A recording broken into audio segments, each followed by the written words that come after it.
इस पार्ट को मैं एक बार आगे ऐड कर दूंगा कि अगर आपको शुरू के 10 मिनट का लेक्चर समझ नहीं आता है तो पेशेंस के साथ आप उस लेक्चर को देखो, फिर आप जब इस 10 मिनट के आगे वाले पार्ट में जहां पे डेफिनेशन आ जाएगी डाइवर्जेंट इवोल्यूशन एडेप्टिव रेडिएशन की, तो इस पार्ट को पढ़ने के बाद यानी इस डेफिनेशन को पढ़ने के बाद एक बार आप फिर से उस वाले पार्ट में जाएंगे, फिर से लेक्चर को देखेंगे, जिससे आपको पूरी तरीके से समझ में आ जाएगा। अगर नहीं हेलो एवरीवन, क्या हाल चाल, आई होप आप सब बढ़िया होंगे। तो मैं उम्मीद करता हूं कि आपने जो है कल का लेक्चर देखा होगा और आपको काफी समझ में आया होगा। तो कल हमने किसकी बात की थी? तो कल हमने होमोलोगस स्ट्रक्चर की बात की थी और वहां पे अपने लेक्चर को एंड किया था और मैंने ये बताया था कि होमोलोगस स्ट्रक्चर जो है एविडेंस है किसके? डाइवर्जेंट एवोल्यूशन के और एडेप्टिव रेडिएशन के। तो एक बार पहले मैं क्विक रिकैप करा देता हूं ताकि आपको जो है लेक्चर में कंटिन्यूटी बनाने में आसानी हो सके, आपको जो है समझ में आ जाए। तो होमोलोगस स्ट्रक्चर होते क्या हैं? ये पाए जाते हैं डिफरेंट एनिमल्स में, यानी एक एनिमल्स में आप ये नहीं देख सकते, इसके लिए आपको डिफरेंट एनिमल लेने पड़ेंगे। ओरिजिन जो होता है इनका सेम होता है, यानी ये जिस जर्म लेयर से मिलकर बनते हैं वो सेम होती है, यानी ओरिजिन में समान होते हैं और एनाटॉमिकली भी सिमिलर होते हैं, यानी इनकी जो एनाटॉमी होती है यानी इंटरनल अपीयरेंस होती है वो सेम होती है, बट ये फंक्शन डिफरेंट परफॉर्म करते हैं, यानी कार्य में जो है भिन्न, उत्पत्ति में समान। तो ये होमोलोगस स्ट्रक्चर थे। एग्जांपल में हमने जो है 4 लिम्ब का एग्जांपल लिया था। आपने व्हेल मछली नहीं है सर, मैमल है वो, तो व्हेल का देखा था एग्जांपल, और क्या देखा था? ह्यूमन का जो है हैंड देखा था 4 लिम्ब, जिसमें humerus, radius, ulna, carpals, metacarpal, phalanges पाई जाती है। तो ये एग्जांपल थे। और टेंड्रिल्स ऑफ क्यूकरबिटा और थॉर्न्स ऑफ बोगनवेलिया, ये कुछ एग्जांपल थे, हमने कल के लेक्चर में डिस्कस कर लिया। पर आज जो हमारा टॉपिक है वो एडेप्टिव रेडिएशन के ऊपर है, या इसका दूसरा नाम डाइवर्जेंट एवोल्यूशन है। तो टॉपिक आज आप हेडिंग लगाएंगे कि क्या कहते हैं, एडेप्टिव रेडिएशन या डाइवर्जेंट एवोल्यूशन। मेरे बारे में आप सभी जानते हैं कि मेरा नाम सूरज है।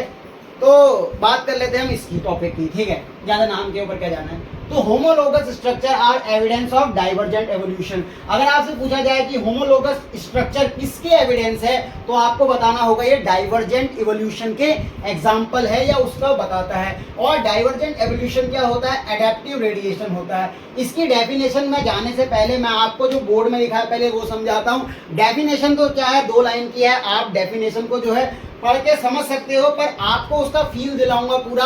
ऐसा नहीं कि मैं डेफिनेशन लिख दूं, वो तो कई जगह कर ही रहे हैं, डेफिनेशन लिख के चल देते हैं, वो नहीं करते हैं। पहले समझते हैं आखिरकार होता क्या है। देखो, डाइवर्जेंट एवोल्यूशन या एडेप्टिव रेडिएशन होता क्या है। मान लो क्या होता है, एक पॉपुलेशन ले लेते हैं, परफेक्ट एरिया ले लेते हैं, यानी एक ऐसा परफेक्ट एरिया लेते हैं जहां पे कोई पॉपुलेशन रह रही है। सर ये परफेक्ट एरिया का क्या मतलब होता है? देखो, परफेक्ट एरिया मतलब उस जगह पे उस स्पीशीज के ग्रोथ करने के सारे फैक्टर मौजूद है। जैसे कि वहां पे फूड है, ठीक है, खाना मिल रहा है, क्या कहते हैं, पॉपुलेशन में स्पेस भी है, जगह भी काफी है, और लेस प्रेडेटर, यानी वहां पे उनको खाने वाले कम है, प्रेडेटर यानी जो उनको मारे ऐसे जनसंख्या कम है।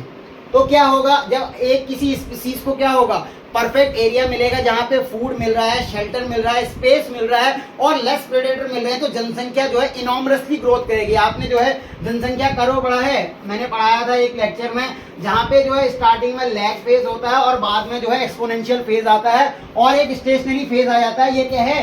एक्सपोनेंशियल ग्रोथ इक्वेशन का कर्व है। इसमें होता क्या है, स्टार्टिंग में जनसंख्या कम होती है यानी उसका लैग फेज होता है, फिर एक्सपोनेंशियल फेज आता है और फिर आ जाता है स्टेशनरी फेज, यानी कि एस कर्व बनता है जिसको सिग्मॉइड कर्व कहते हैं। तो आप यहाँ पे क्यों बता रहे हो सर? उसका भी रिलेशन है, यहाँ पे समझेंगे। देखो, तो जनसंख्या जब स्टार्टिंग में कम थी तो उसको फूड मिला, स्पेस मिला, लेस प्रेडेटर मिले, तो क्या होता है ना, जनसंख्या तीव्र गति से बढ़ती है।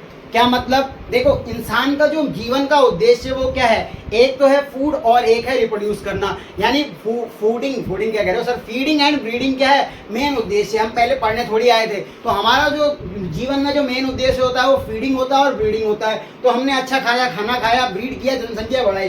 तो इस क्षेत्र में परफेक्ट एरिया में क्या हुआ, जनसंख्या बहुत तीव्रता से बढ़ने लगी, ठीक है। जब जनसंख्या बढ़ती है तो क्या होता है ना, उसमें नए एलील्स भी डेवलप होते हैं। सर ये एलील क्या होता है? आपने हमें जेनेटिक्स नहीं पढ़ाई, जेनेटिक्स तो आपने स्टार्ट कर रखी है, कब पढ़ाओगे? तो देखो, अभी के लिए याद रखो, कईयों के दिमाग में एक मिसकंसेप्शन होता है कि एक जीन की 2 एलील होती है। देखो, ऐसा अगर आप सोचते हो तो बिल्कुल गलत है। कभी भी याद रखना, एक जीन की 2 एलील नहीं होती है। एलील क्या होता है ना, वो जीन जब आपस में कॉन्ट्रास्टिंग हो जाए, मतलब जैसे आपने मेंडल का नियम पढ़ा था, तो वहां पे मेंडल ने क्या किया था, एक टॉल लिया था, एक ड्वार्फ लिया था। तो दोनों किसका कैरेक्टर थे? दोनों का कैरेक्टर क्या था? सेम था सर। दोनों क्या कहते हैं, हाइट के लिए रिस्पॉन्सिबल थे, पर वो आपस में किसमें डिफरेंस थे, यानी एक दूसरे को कॉन्ट्रास्ट कर रहे थे। यानी वहां पे एक टॉल था, एक ड्वार्फ था, यानी एक जीन की 2 ऑल्टरनेट फॉर्म कहलाती हैं एलील, ना कि एक जीन की 2 एलील। तो अभी उसमें नहीं जाते, हम ये समझते हैं जैसे देखो किसी पॉपुलेशन में क्या होता है, स्टार्टिंग में जो एलील आई होती है ना, एलील नहीं सर, जो स्टार्टिंग में जीन होती है वो एक होती है, डोमिनेंट होती है। मान लो इस पॉपुलेशन में क्या है, अभी ये पॉपुलेशन ने अपनी ग्रोथ बढ़ाई और नए एलील्स डेवलप हो गए। एक एग्जांपल ले लेते हैं, मान लो ये ह्यूमन का क्रोमोसोम है, तो ह्यूमन के क्रोमोसोम में क्या होता है सर, ह्यूमन के क्रोमोसोम में क्या होता है, जीन्स होती हैं।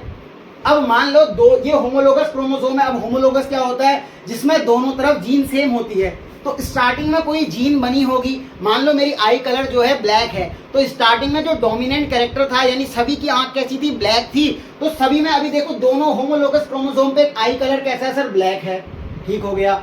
फिर क्या हुआ, ड्यू टू म्यूटेशन, अगर जीन की सीक्वेंस में कुछ चेंज आ जाए तो ये ब्लैक कलर कन्वर्ट हो गया ब्लू में, यानी जैसे टॉल वहां पे कन्वर्ट हुआ था ड्वार्फ में, तो टॉल और ड्वार्फ एक दूसरे की कॉन्ट्रास्टिंग फॉर्म थी। ऐसे ही यहाँ पे ब्लू आई, जिसमें ब्लैक डोमिनेंट रही होगी, ब्लू रिसेसिव रही होगी। ऐसा ही कुछ यहाँ पे हुआ। यहाँ पे क्या हुआ, न्यू एलील बने। उस न्यू एलील के आने से इनमें क्या बदलाव आया, देखो जो प्री एग्जिस्टिंग स्पीसीज थी उसमें नए एलील बनने से देखो क्या फायदा हुआ, जैसे ही कुछ न्यू एलील बने तो उनके अंदर, किसी के अंदर ये गुण आया कि वो रन फास्ट कर सकते हैं, मतलब दौड़ सकते हैं। देखो दूसरा पॉइंट क्या कह रहा था, एज पॉपुलेशन ग्रो ये पंखे की आपको डिस्टर्ब करता होगा आवाज, मैं पंखे को बंद कर देता हूँ, गर्मी में रख लेते हैं। ठीक है, मैंने कल लेक्चर देखा था, उसके बाद तो थोड़े आवाज कर रहा था पंखा। तो सेकंड पॉइंट क्या कह रहा है, एज पॉपुलेशन ग्रो, जैसे जैसे पॉपुलेशन ग्रो करती है, due to mutations new allele forms develop, यानी न्यू एलील या फॉर्म डेवलप हो जाती हैं। अब एक कुछ में न्यू एलील बनी तो उनसे उसमें एक गुण आया कि वो रन फास्ट कर सकती है, यानी तेज दौड़ सकती है। मान लो इनिशियल स्पीसीज गोट लाइक थी, बकरी जैसी थी, तो उसमें क्या हुआ, नए एलील डेवलप होने से वो रन फास्ट कर सकती है। कुछ में नए एलील डेवलप होने से क्या हुआ, फर बन गया, यानी फर क्या हुआ, कवरिंग बन गई फर की, यानी बालों की कवरिंग आ गई। और कुछ में न्यू एलील होने से क्या हुआ, स्विम करने लगे, वो well develop due to the new allele causing change in forelimb, यानी उनके फोरलिम में ऐसा मॉडिफिकेशन आया कि वो बढ़िया से तैरने लग गए। अब क्या होगा, इस जगह पे स्पेस जो है कम होने लग गया, जनसंख्या बहुत तीव्रता से बढ़ी, तो ये माइग्रेट कर गए डिफरेंट डिफरेंट एरियाज में। यानी कि अब क्या होगा ना, due to the fierce competition animal leave this area, यानी बहुत सारा कंपटीशन हो गया, जिस कारण से इस जगह के जो एनिमल्स हैं वो लीव करके चले गए डिफरेंट डिफरेंट एरियाज में। मान लो कि एक कोई चला, ये सारे रैंडम जाएंगे, ऐसा नहीं कि कोई एक फिक्स जा रहा है, नहीं, ये रैंडम चलेगा डिफरेंट एरिया में। M1 न्यू एरिया है, M2 भी न्यू एरिया है, M3 कोई न्यू एरिया है। तीनों में देखो नई नई स्पीशीज जो है, मतलब अभी नई नई स्पीशीज बनी नहीं है, मतलब सभी प्रकार के जो है एलील वाले चले गए। अब मान लो इन जगह पे क्या क्या कंपटीशन था, जैसे कुछ कंपटीशन ये था कि कोई M1 एरिया में गया तो वहां पे प्रेडेटर की जनसंख्या बहुत ज्यादा थी। अब प्रेडेटर की जनसंख्या ज्यादा होने से क्या होगा, मान लो वहां पे प्रेडेटर ज्यादा थे तो वो स्पीसीज मर जाएगी जो पहले वाली थी। क्यों, क्योंकि स्टार्टिंग में कैसा था, वो गोट लाइक थे, उनके अंदर कुछ नए एलील नहीं थे, पर जिनके अंदर नए एलील आए, जैसे कि ये जो है तेज दौड़ने लगे, तो यहाँ पे ये रन फास्ट वाले यहाँ पे सरवाइव कर जाएंगे। क्यों, मान लो उनको प्रेडेटर खाने आएगा तो उस कंडीशन में क्या होगा, अगर वो मान लो वो डियर है, डियर को आपने देखा होगा तेज दौड़ता है, हिरण जब तेज दौड़ता है उसके पीछे शेर होता है, तो शेर से बचने के लिए हिरण को तेज दौड़ना पड़ता है। तो यहाँ पे क्या हुआ, ये गोट लाइक स्पीसीज जिसमें न्यू एलील थे वो यहाँ पे आई, और प्रेडेटर्स की जनसंख्या ज्यादा होने से वो स्पीसीज तो सारी खत्म हो गई, जो जिनके अंदर ये गुण नहीं था कि वो तेज दौड़ सकते हैं या कुछ और गुण था वो तो खत्म हो गए, पर जिनके पास रन फास्ट करने की कैपेबिलिटी थी वो क्या करी, अपनी जनसंख्या में ग्रोथ करेगी, और आफ्टर सेवरल जनरेशन क्या होगा, ये एक नई स्पीसीज के रूप में डेवलप हो जाएगी। जैसे कि उस गोट लाइक से यहाँ पे डियर लाइक स्ट्रक्चर बन गया, यानी कि हिरण बना। ठीक हो गया। अब यहां से ये जो पॉपुलेशन थी वो रैंडमली माइग्रेट करी थी सेकंड एरिया में, M2 एरिया में। अब इस M2 एरिया में क्या था, एक्सट्रीम कोल्ड कंडीशन थी, यहाँ पे बहुत ज्यादा ठंड थी, तो वो एनिमल की स्पीसीज पुरानी वाली वो मर जाएगी, यानी पहले वाली जनसंख्या वो मर जाएगी, जिसके पास दौड़ने की कैपेसिटी थी, यहाँ पे दौड़ने की कैपेसिटी कोई काम नहीं आएगी क्योंकि प्रेडेटर से मतलब नहीं है यहाँ पे। और क्या है, यहाँ पे देखो गोट वाली जो शुरू वाली थी उसके भी कुछ नए एलील नहीं थे, और साथ में यहाँ पे वाटर जिनके लिए स्विम वाली कंडीशन थी वो भी यहाँ ग्रो नहीं कर पाएगी, पानी की अवेलेबिलिटी ज्यादा है नहीं यहाँ पे। तो एक्सट्रीम कोल्ड कंडीशन में वो स्पीसीज ज्यादा ज्यादा ग्रो करेगी जिसके अंदर फर की कवरिंग थी, यानी जिनके अंदर बालों की जनसंख्या ज्यादा थी वो क्या कर गए, एक जगह से यहां पे आए और ज्यादा जनसंख्या अपनी ग्रोथ करने लगे। तो इससे आफ्टर सेवरल जनरेशन क्या होगा, एक नई स्पीसीज बनेगी जिसको S2 बोल दिया। यानी कि ये गोट लाइक स्पीसीज किसमें चेंज हुई, एक तो चेंज हुई डियर लाइक स्ट्रक्चर में, एक चेंज हुई पोलर बियर में। सर ये डाइवर्जेंट एवोल्यूशन अभी तक नहीं आया, ठंड रखो, आराम रखो, आएगा आएगा, थोड़ा सा धैर्य रखो।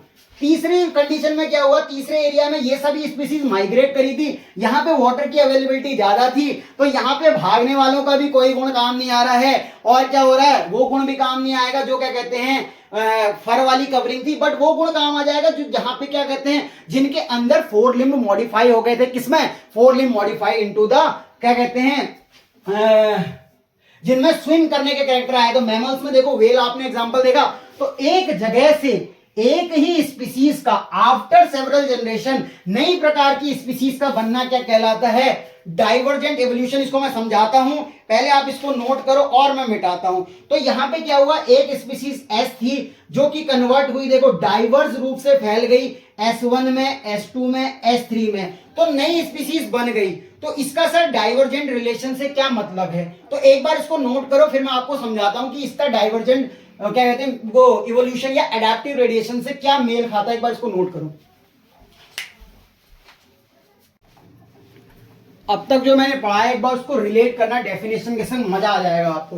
तो डाइवर्जेंट एवोल्यूशन क्या होता है, जो मैंने पॉइंट समझाया था कि इनिशियल जो स्पीसीज थी, मान लो ये स्पीसीज थी, ठीक है, वो गई डिफरेंट एरियाज में, उसने माइग्रेट किया, उसमें कुछ न्यू एलील डेवलप हो गए थे, जैसे यहाँ पे कुछ न्यू एलील डेवलप हुए थे, कुछ अलग फीचर आए थे ना, तो अलग अलग एरिया में जाके क्या हुआ था, नई नई स्पीसीज को बनाया था, यहाँ पे S1, S2, S3। तो देखो डाइवर्जेंट इवोल्यूशन क्या होता है, डाइवर्जेंट इवोल्यूशन है सेम कॉमन एंसेस्टर, यहाँ पे इनके कॉमन एंसेस्टर थे, यानी एंसेस्टर क्या होता है, वो पुरानी स्पीसीज जिससे कोई चीज नहीं इवॉल्व हुई, एंसेस्टर माने हमारे पूर्वज, तो ये पूर्वज थे, इन्होंने क्या करा, इसमें कुछ नए एलील डेवलप हुए थे, उन एलील के माध्यम से देखो same common ancestor evolve and accumulate, उन्होंने क्या किया, एक्यूमुलेट किया डिफरेंसेस को, यहाँ पे उसमें नए एलील बने थे, उस एलील से क्या हुआ ना, कुछ डिफरेंस आए उससे, तो उसने एक्यूमुलेट किया differences resulting in formation of new species, तो इसको बोलते हैं divergent evolution. Sir divergent evolution एक बार फिर से बताओ, तो डाइवर्जेंट एवोल्यूशन कहता है सेम कॉमन एंसेस्टर, ये उनके सेम कॉमन एंसेस्टर थे, इन्होंने एक्यूमुलेट किए कुछ डिफरेंसेस, जैसे कुछ में आया दौड़ने की कैपेसिटी वाला गुण आया जिससे वो रन फास्ट कर सकते हैं, कुछ में फर आए जिससे क्या कहते हैं वो एक्सट्रीम कोल्ड कंडीशन से बच सकते हैं, और कुछ में क्या आया, कुछ में ये आया कि क्या कहते हैं उनमें 4 लिम्ब मॉडिफाई हो गया था जिससे वो स्विम कर सकते हैं। तो उन्होंने क्या किया, एक्यूमुलेट किए डिफरेंसेस को और रिजल्टिंग करा, उन्होंने एक रिजल्ट के रूप में बनाया in formation of new species, इसको बोला था डाइवर्जेंट इवोल्यूशन।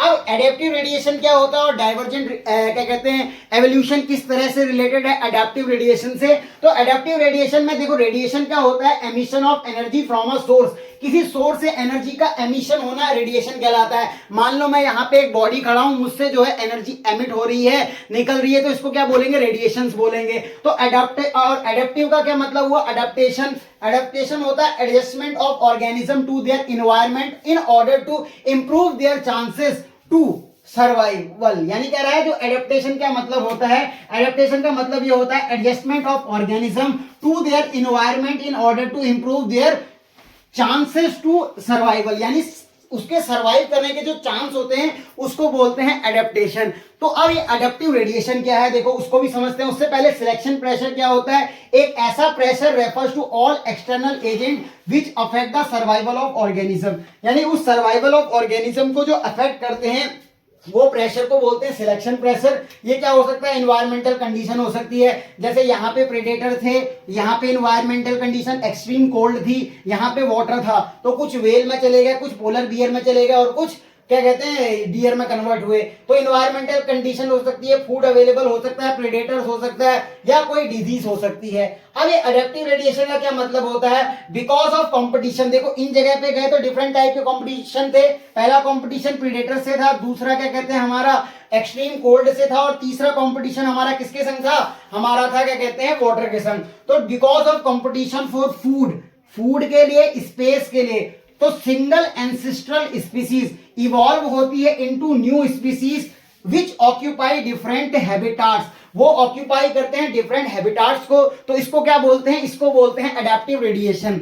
ऐसे ही एग्जांपल क्या कर सकते हैं, पेरेंट स्टॉक, ये जो पेरेंट स्टॉक है वो एंटर करता है किसमें, इनटू न्यू एडेप्टिव जोन, यानी नए एडेप्टिव जोन्स में चले जाता है, and each group gets adapted to survive, किसमें, न्यू जोन्स में सर्वाइव करने की कंडीशन को फुलफिल करता है, तो इसको एडेप्टिव रेडिएशन कहते हैं। अब इसका जो एग्जांपल है वो हमारी एनसीईआरटी में किसका एग्जांपल दिया हुआ है, तो एग्जांपल इसमें है एक तो हमारा क्या कहते हैं, डार्विन की फिंचेस है, ठीक है, डार्विन फिंचेस, और क्या है सर, इसके अलावा ऑस्ट्रेलियन मार्सुपियल्स है।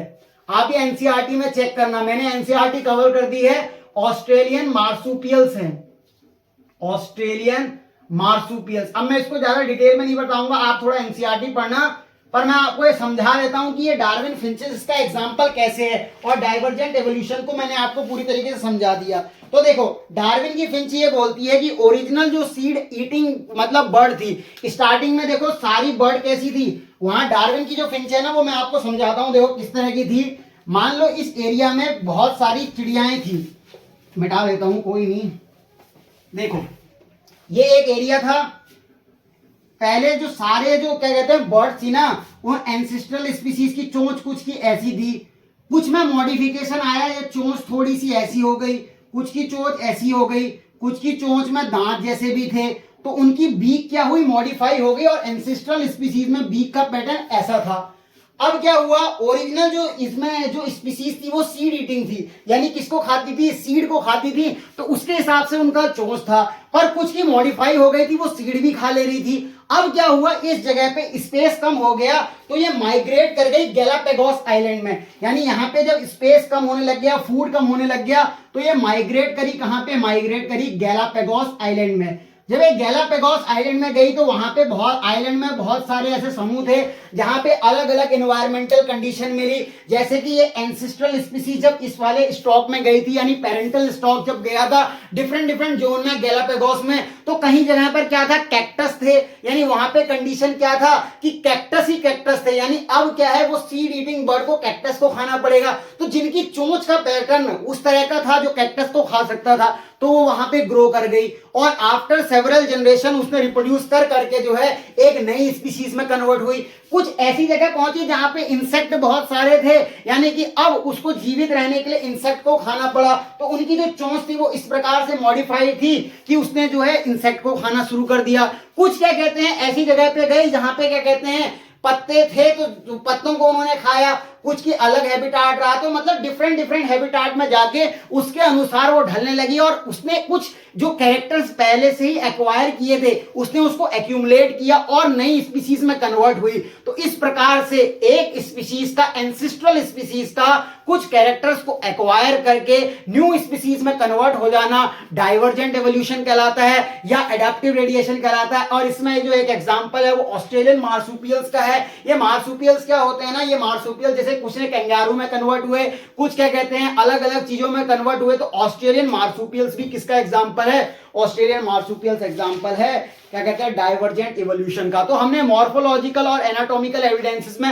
होमोलोगस स्ट्रक्चर को हमने पिछले लेक्चर में खत्म कर लिया था। इस लेक्चर में हमने अडैप्टिव रेडिएशन के बारे में पढ़ा। नेक्स्ट लेक्चर में हम मॉर्फोलॉजिकल और एनाटॉमिकल एविडेंसेस में एनालॉगस स्ट्रक्चर को समझेंगे। अगर आपको ये बात थोड़ी कम समझ में आई हो तो आप क्या करना, जब आप वो शुरू के 10 मिनट का लेक्चर देख रहे होगे और आपको जो है समझ में नहीं आ रहा होगा तो पेशेंस बनाए रखना, और इस लेक्चर के ये जो लास्ट वाला पार्ट है इन डेफिनेशन को सुन के एक बार फिर से उसको देख लेना, आपको पूरी तरीके से आ जाएगा। आप पढ़ाई करते रहें, ऑल द वेरी बेस्ट। मैं आपको एक बार ये फिर से बता देता हूं, इस पार्ट को मैं एक बार आगे वो ऐड कर दूंगा कि अगर आपको शुरू के 10 मिनट का लेक्चर समझ नहीं आता है तो पेशेंस के साथ आप उस लेक्चर को देखो, फिर आप जब इस 10 मिनट के आगे वाले पार्ट में जहां पे डेफिनेशन आ जाएगी डाइवर्जेंट इवोल्यूशन एडेप्टिव रेडिएशन की, तो इस पार्ट को पढ़ने के बाद यानी इस डेफिनेशन को पढ़ने के बाद एक बार आप फिर से उस वाले पार्ट में जाएंगे, फिर से लेक्चर को देखेंगे, जिससे आपको पूरी तरीके से समझ में आ जाएगा।